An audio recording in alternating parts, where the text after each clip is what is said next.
Hi, നമുക്കിന്ന് പടവലങ്ങ ചെമ്മീൻ തോരൻ ഉണ്ടാക്കാം. ഇതിനായിട്ട് ഒരു ചെറിയ പടവലങ്ങ എടുത്തിട്ടുണ്ട്. അത് ക്ലീൻ ചെയ്ത് ചെറുതായിട്ട് അരിഞ്ഞു വെച്ചിരിക്കുകയാണ്. ഇതിലേക്ക് നമുക്ക് കുറച്ച് ഉപ്പ് കൂടി ഇട്ട് തിരുമ്മി കുറച്ച് നേരം ഒന്ന് മാറ്റി വയ്ക്കാം. ഇതിപ്പോൾ മാറ്റി വെച്ചിട്ട് കുറച്ച് നേരമായി. ഇനി ഇതൊന്ന് പിഴിഞ്ഞ് എടുക്കാം. അത് മുഴുവൻ ഞാൻ പിഴിഞ്ഞെടുത്തിട്ടുണ്ട്.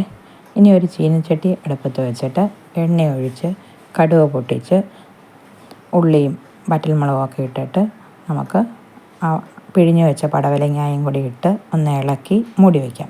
അത് വേകുന്ന സമയത്ത് നമുക്ക് ഞാൻ ചെറിയ ചെമ്മീനാണ് എടുത്തിരിക്കുന്നത്.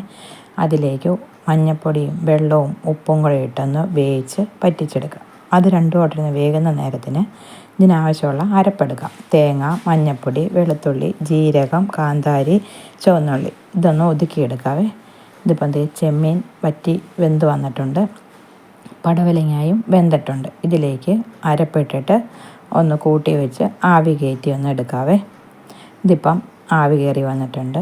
ഒന്നും കൂടെ ഇളക്കിയിട്ട് നമുക്ക് ഇതിലേക്ക് നമ്മൾ വേവിച്ച് വെച്ചിരിക്കുന്ന ചെമ്മീൻ കൂടി ഒന്ന് ഇട്ട് കൊടുത്ത് ഇളക്കിയെടുക്കാം.